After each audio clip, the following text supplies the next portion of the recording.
Hey everybody, it's April Henry back for my 39th Facebook Live. You can catch all my previous ones on my website, aprilhenry.com, or my YouTube channel, which is also called April Henry. My plan is to do these every weekday at 10 a.m. Pacific Standard Time until I run out of topics. Um, let's see, I'm wearing another rash guard.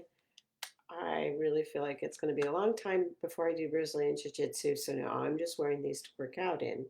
And I'm going to briefly mention a book that I really like. It's Annie Lamott's Bird by Bird.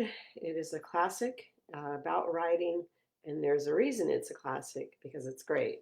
And one thing she says that gives the book its title and also is very appropriate in our times when her brother was stuck writing a lengthy report on birds. His dad's advice was just to take it bird by bird.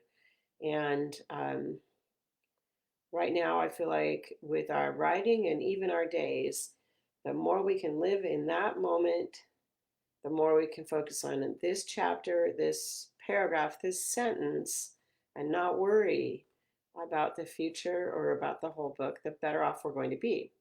So, tomorrow I'll be doing an Ask Me Anything. And if I don't get any questions in, which you feel free to ask a question now, I will be talking about what to do if you're on the run. So today, though, I'm going to be talking about Acts 2 and 3 in your book. So, Act 2, we talked about Act 1 yesterday, which is like the inciting incident and the person having to go through the doorway of no return. Like they have to keep going, they can't go back to their old life. They have to try and fix this thing that has gone wrong. So, in Act 2 is you can kind of think of it as the confrontation. It's the biggest part of your book. This is the proper place for flashbacks, not when you're introducing the character, but when things are more established. Your subplots are going to get deeper, your problems are going to intensify. There could be a save the cat moment. Blake Snyder, when he was writing his screenplay writing book, noticed that in many movies and books, there's a part where the main character will save a cat or do something else that puts himself at risk that shows that he's a good person. I don't know if any of you guys watched the HBO series Night.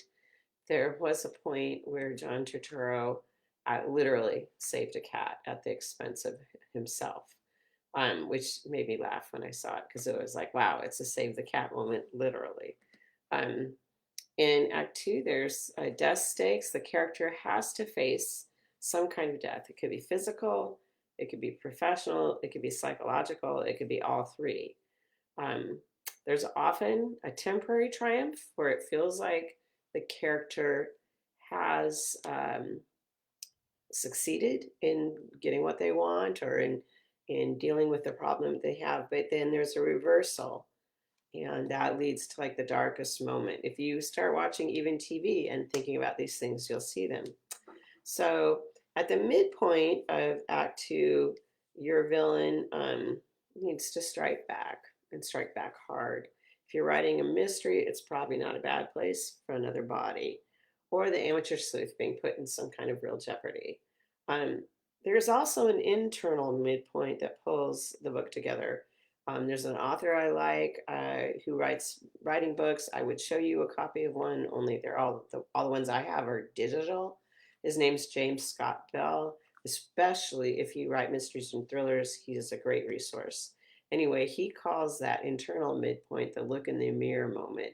And the character might literally look in a mirror or just in some other way take stock, look at himself and take stock. In a character driven story, James Scott Bell says he's going to look at what kind of person he is and what he's becoming.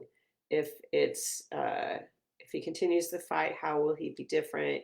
What will he have to overcome and change? And he's going to kind of appraise himself. In plot driven fiction, it might be the point where the character looks at himself and considers the odds against him. And at this point in your book, it should feel that the forces are so vast that it's impossible for him to succeed. Um, and that the character says, I can't win this battle, but I'm going to try.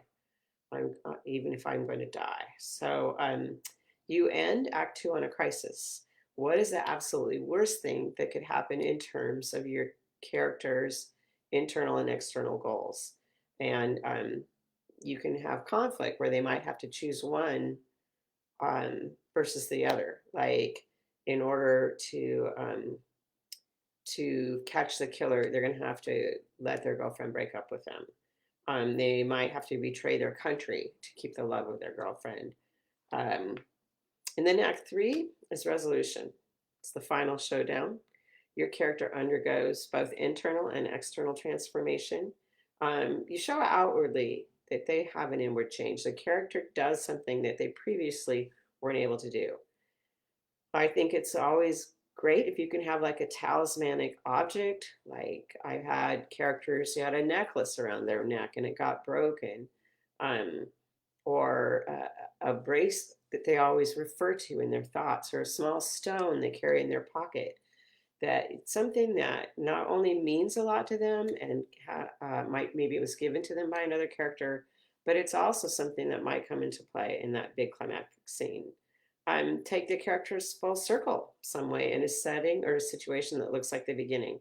If you guys have seen um, that Sam Mendes movie 1917, it begins with soldiers leaning up against a tree and it ends with one of the same soldiers leaning up against a tree. So that took it full circle visually. Um, so there's the climactic scene and then there's the resolution. So so that's kind of my thoughts about Acts 2 and 3. Again, you do not need to plot to that level. You might just keep in your mind that, you put the character up in a tree in Act 1, you throw rocks at him in Act 2, and you're going to back down the tree in Act 3. So, again, tomorrow I will be talking. I'll do an Ask Me Anything if you guys want to ask me something now, or if I don't hear from you guys,